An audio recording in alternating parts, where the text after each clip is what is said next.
All those who are buried in this place have one thing in common.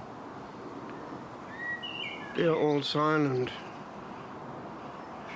But there was a time when each spoke, and the words that each spoke could orientate where they are right now. Words can have long echoes, for better or for worse. Words can open heaven or close it forever. If we only knew the power of the air that we breathe and breathe out in the form of words. They are not just air. And those words also can wreak havoc between human beings.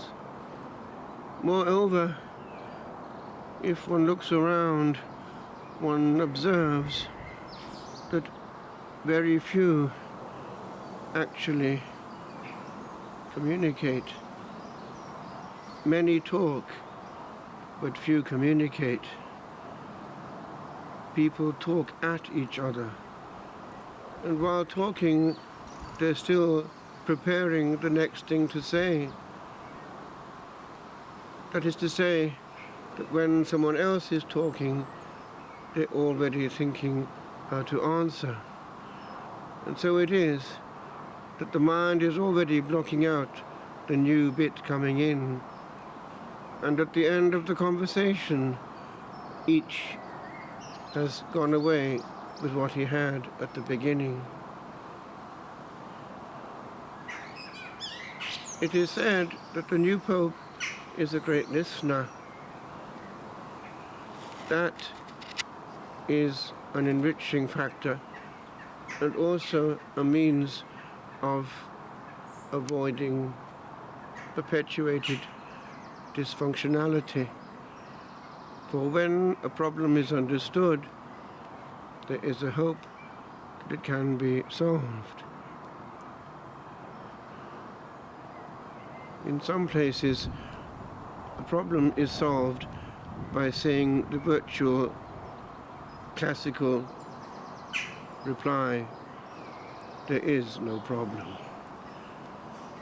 And the problem, of course, goes on.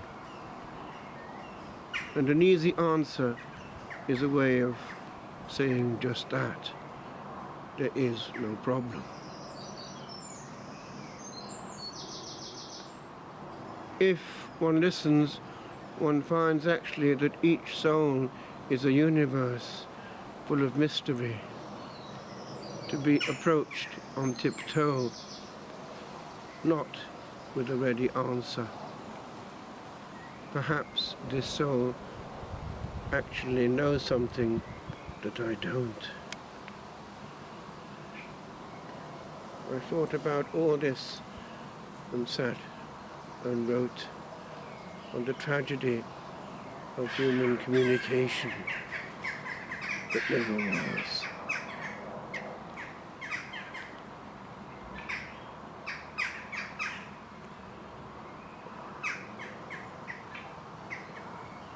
I have heard many meanings in the air,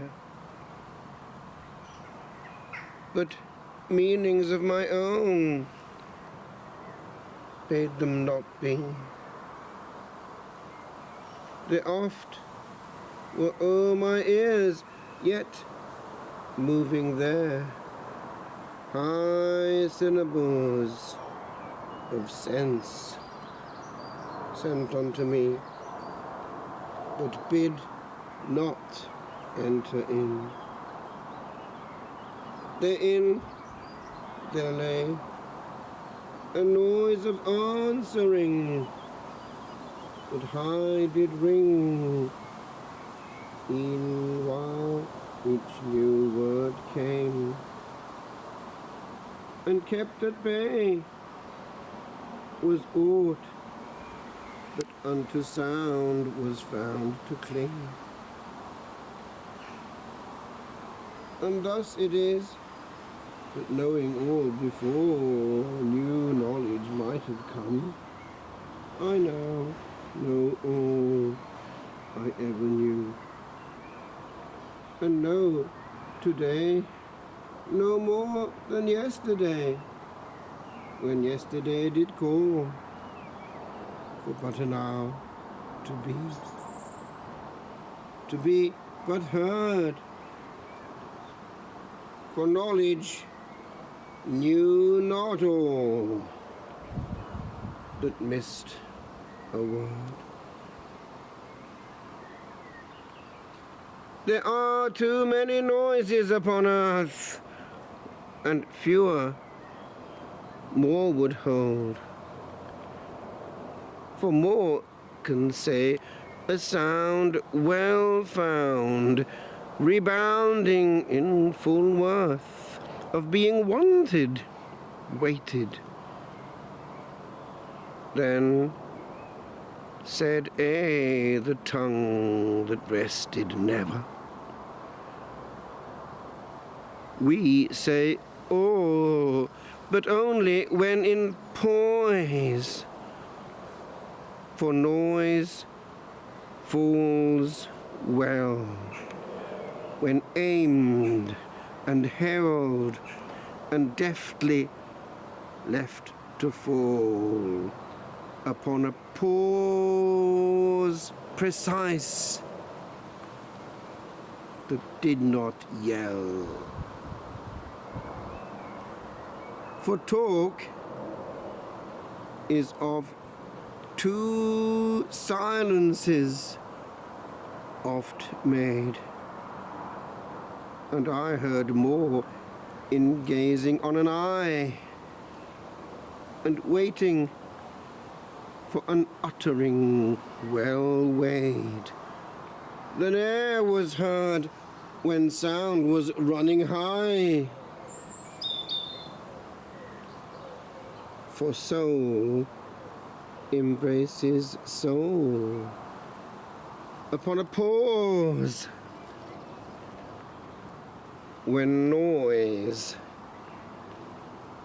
was but of yawned annoyance. Cause.